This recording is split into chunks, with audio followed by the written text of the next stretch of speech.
Welcome to day 24. A lot of machine learning can feel like a black box, but what if one of its most useful algorithms was based on an intuition you already use every single day?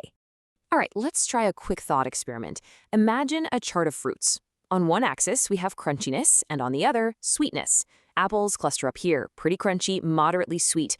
Oranges are over here, not crunchy, but very sweet. Now, a brand new, unknown fruit pops up right in the middle. How would you classify it? Is it an apple or is it an orange? Your first instinct, I'm guessing, is to just look at its neighbors. If the closest fruits are mostly apples, you'd probably call it an apple. Well, that simple, intuitive process, that's the core idea behind a surprisingly powerful machine learning algorithm. And that's exactly our goal for the next few minutes. We're going to break down how this idea works and give you a solid handle on the k-nearest neighbors algorithm. So let's start with that core intuition, which honestly is wonderfully simple. The entire algorithm is built on this one assumption. Similar data points tend to be found near one another. You can predict something's identity just by looking at the company it keeps. Here's how that plays out in 5 simple steps. First, a new, unlabeled data point arrives. Second, we choose K. That's just the number of neighbors we're going to consult. Let's say we pick 3. Third, the algorithm finds the 3 closest labeled data points. Fourth, each of those neighbors gets to vote with its class label. And finally, the new point is assigned to the class that got the most votes. It's essentially classification by democracy. So the formal definition is just what we described. It's a supervised learning algorithm, which just means it learns from data that already has the correct labels, and it makes its prediction based on a majority vote from its K closest neighbors. Now, the intuition is simple, but to make this algorithm work well in practice, we really need to address one crucial question. And that decision is all about choosing the value of K, the number of neighbors to ask. This single parameter controls the entire behavior of the model. And this is where it gets interesting, because there's a critical trade-off. If you pick a small k, like 1, the model becomes highly sensitive.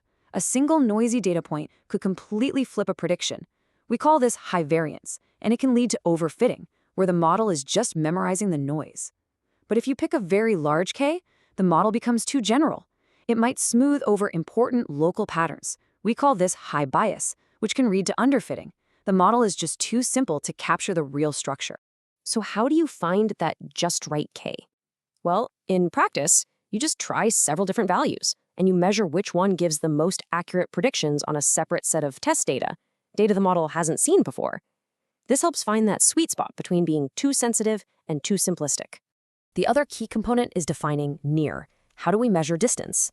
The most common way is Euclidean distance, basically a straight line between 2 points. But there are other options, like Manhattan distance, which is more like counting city blocks. And for non-numeric data, like text, you might use something like Hamming distance, which counts the number of positions where 2 strings are different. The choice of metric just depends on the kind of data you have. So where does this simple but powerful algorithm actually show up in the real world? You've almost certainly interacted with it. KNN is used all over the place in recommendation engines. People who bought this also bought. It's used in finance for assessing credit risk. In healthcare, it can help predict diseases based on genetic similarity. It's even used in tech to recognize handwritten numbers on mail. Its simplicity makes it incredibly versatile. A key characteristic of KNN is that it's what we call a lazy learner. This doesn't mean it's bad. It just means there's no real training phase. The algorithm doesn't build a complex model beforehand. It simply stores all the training data. It only does the work of finding neighbors and counting votes at the exact moment a prediction is requested. This lazy nature leads directly to its main pros and cons. On the plus side, it's simple to implement and adapts to new data instantly. On the downside, storing all the data makes it slow and memory-intensive for large datasets.